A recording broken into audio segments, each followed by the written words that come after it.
आज 5G के समय में हर चीज तेज और मॉडर्न है।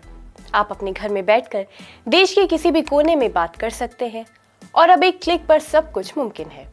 पर क्या आपने सोचा है कि आज जिस मोबाइल की वजह से सब इतना आसान हो गया है, उसे किसने की होगी हिंदुस्तान से पहली बार कॉल?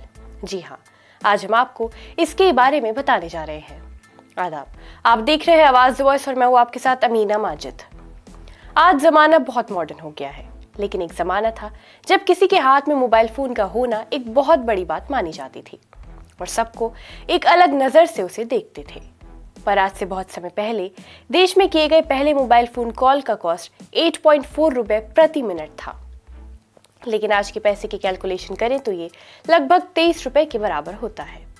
भारत में पहला मोबाइल फोन कॉल पश्चिम बंगाल के तत्कालीन मुख्यमंत्री ज्योति बासु ने किया था।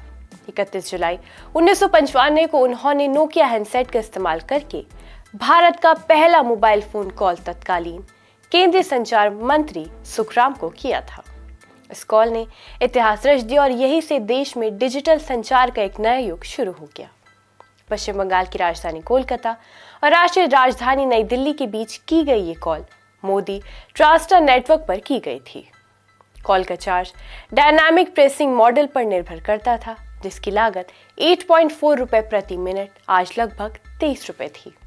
उस समय जब मोबाइल संचार अभी भी अपनी पारंपरिक अवस्था में था, हैंडसेट का मालिक होना एक बड़ी बात थी जिसे बहुत से लोग अफोर्ड नहीं कर सकते थे। इसके अलावा ग्राहकों को मोबाइल नेटवर्क का उपयोग करके कॉल करने के लिए भारी शुल्क देना पड़ता था। कहने की जरूरत नहीं कि उस समय मोबाइल फोन रखना और उससे कॉल करना एक लग्जरी थी जिसे कुछ ही लोग इस्तेमाल कर पाते थे।